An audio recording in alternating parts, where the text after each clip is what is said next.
So I brought it to the waiter's attention and he said, "Oh no, that is an old menu. This is the menu." And he brings me the English menu, which was outrageous. It was like double the price of the Czech menu. Hi, I'm Jen and I make videos about expat life in Prague. In this video, I'm going to give you 11 tips on how to survive a Czech restaurant. Now, of course, you can come to the Czech Republic and just go to a restaurant like you would in the United States, but the Czechs have an expression, jiný kraj, jiný mrav, and it means other country, other manners. So in this video, I'm going to show you how to blend a little bit better into a Czech restaurant so you won't stand out as a tourist and so you'll have the best experience while you're here.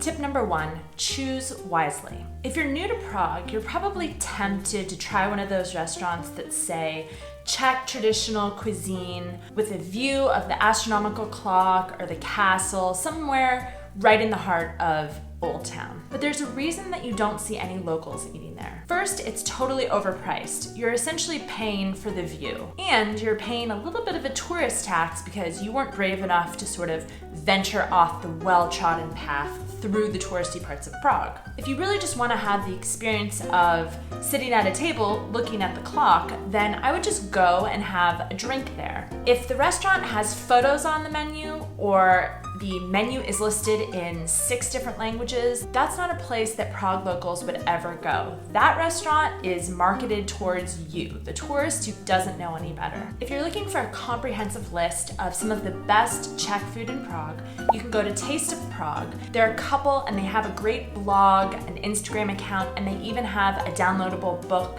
with reviews of some of the best places to try real authentic Czech food in Prague. So definitely check them out. Tip number 2, make a reservation. So in the US, you don't typically make a reservation unless you have a large party or if it's kind of a fancy restaurant that requires reservations. And so what Americans do is we go to a restaurant and we wait at the front, we kind of congregate around the hostess table. If there's a bar, we wait at the bar, and we wait up to an hour to get into a restaurant on a Friday or Saturday night. The Czechs do not wait in line for restaurants. I have to make reservations at my local pub even though I go there several times a week. It's really easy to make a reservation. You can just go online to the restaurant's website or you can go to restu.cz, that's sort of the open table of the Czech Republic, and you can make a reservation there. I have a theory about Czechs and why they require reservations.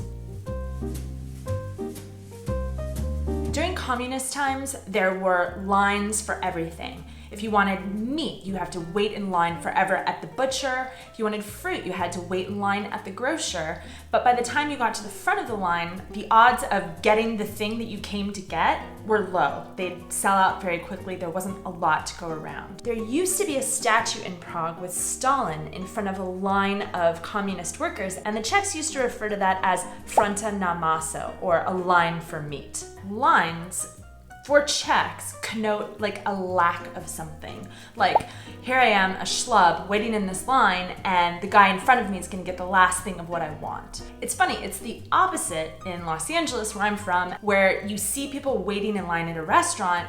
That means that the restaurant's really good, you're probably not in the know because you're not in that line, and a line makes people want to join it because it means like exclusive and something that's worth waiting for. Tip number 3, there's no such thing as a free breadbasket. Okay, so when you go to some Czech restaurants, they have on the table like a little rack of stale hard pretzels. And while you're sitting and maybe drinking a beer, you're tempted to eat one. Those are not free. They're gonna charge you for them. They've been sitting there all day. If someone sitting in your seat before you sneezed, that pretzel was sitting there, so eat them at your own risk.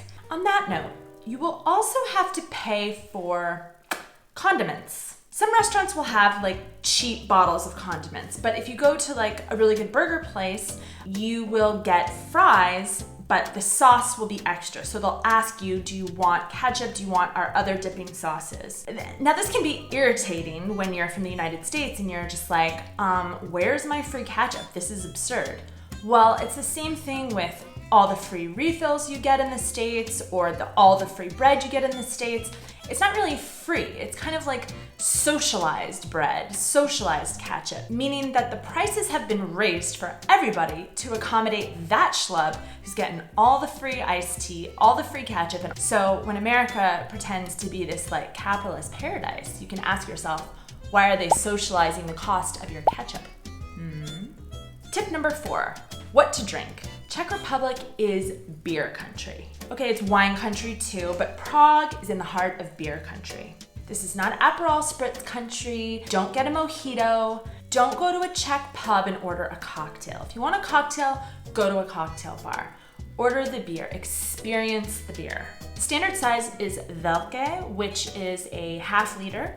You can get a malé, which is a 0.3, that's about the size of a can in the US, but everybody orders a half liter.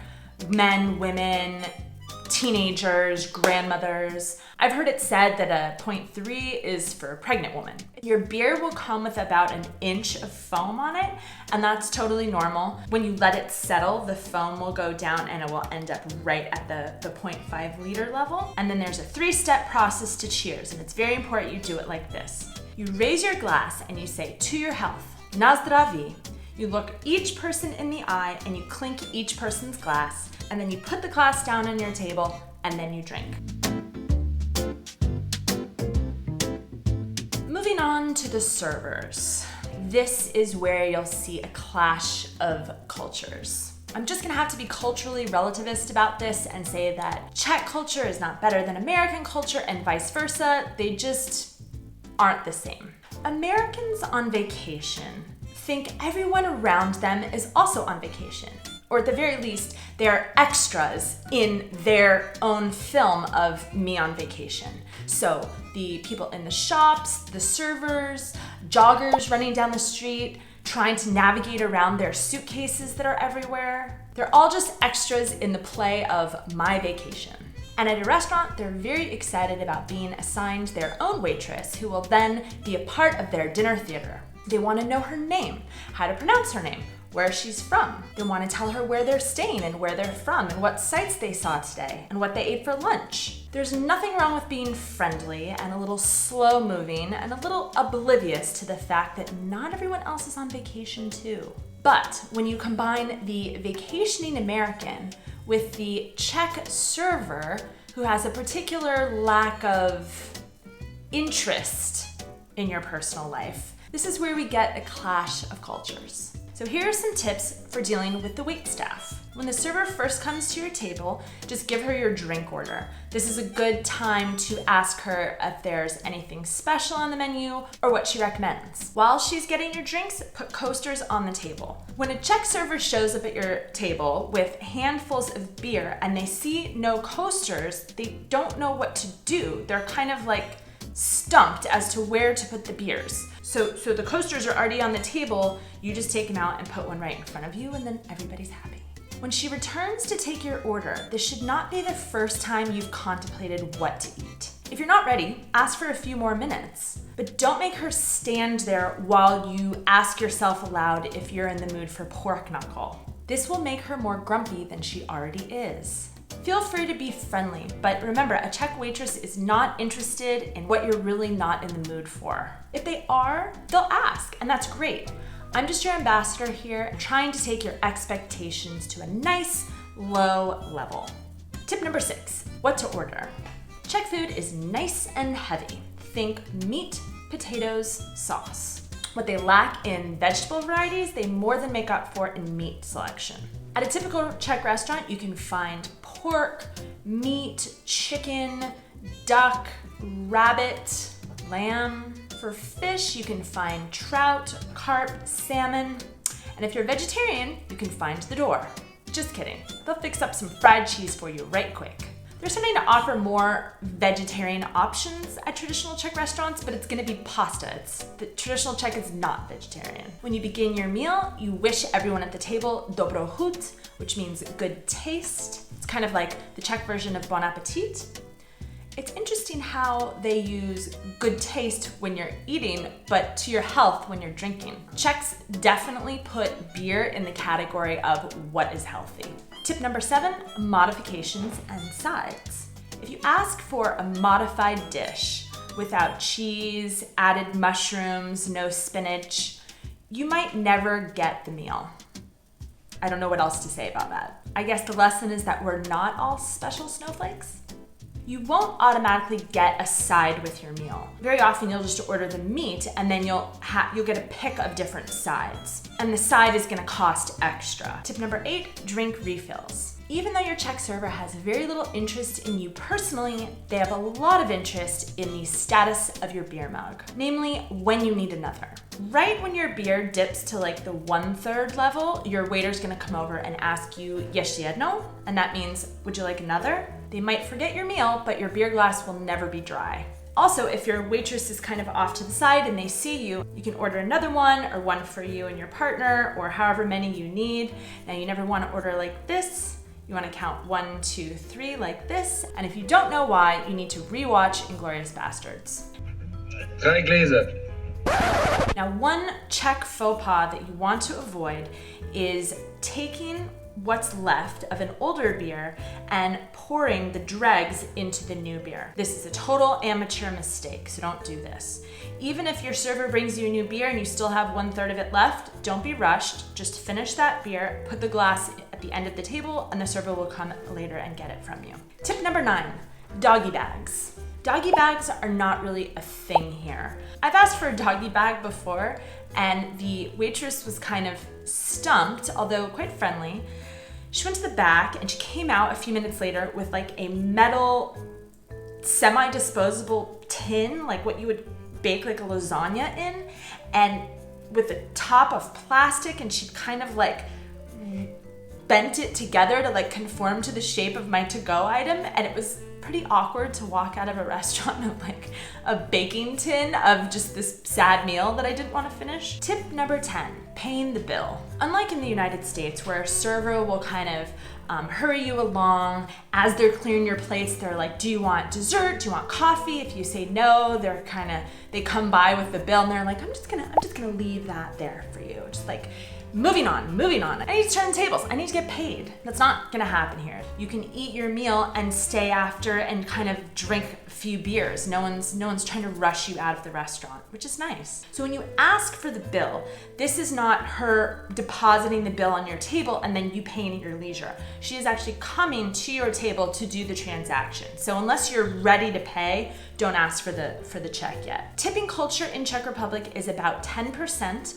Or you're gonna, on a lower bill, you're gonna round up to the closest like 50 crowns. And the tax is already included in the price that she gave you when she told you how much your meal cost. Now, another really good thing about Czech restaurants is they don't mind splitting up the bill for you. I hate big groups in the States where everybody's like, I had half that appetizer and I had like one of those, and they're doing the math and they're calculating. Here, when you go with a big group, she'll ask you, would you like to pay separate or together?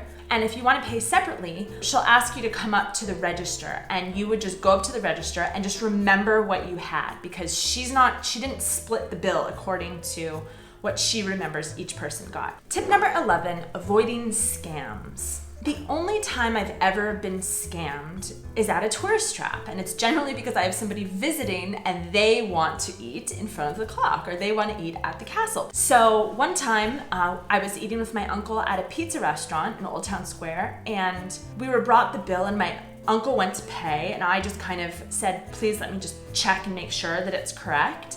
And the bill was for an entirely different meal. There were like 4 pizzas on there, not the ones we ordered. There were drinks, all this other stuff we hadn't ordered.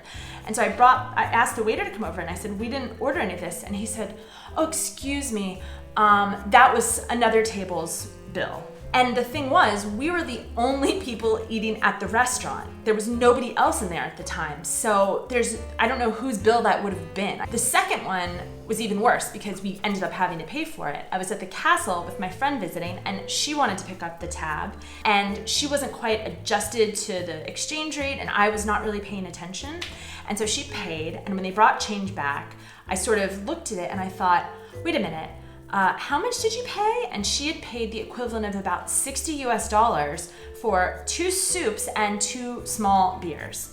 And That's absolutely outrageous. Nothing is ever that expensive here. So I went over to the stack of menus on the front table and I pulled one, and it was a Czech menu, and I was reading it and I said, oh, the soup is like not at all that expensive. So I brought it to the waiter's attention and he said, oh no, that is an old menu. This is the menu. And he brings me the English menu, which in fact had soups at like $25 each, which was outrageous. It was like double the price of the Czech menu. I've never seen a Czech menu and an English menu have different prices. If you feel more comfortable, ask for one Czech menu and one English menu and you can compare the prices, but I've never seen that happen.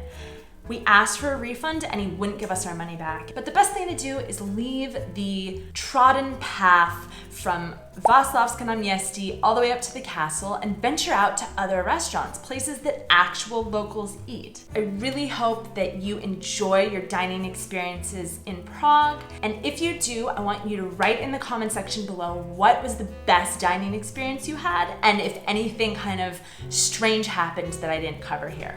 Okay, thanks. See you next week. Dobrou Chut.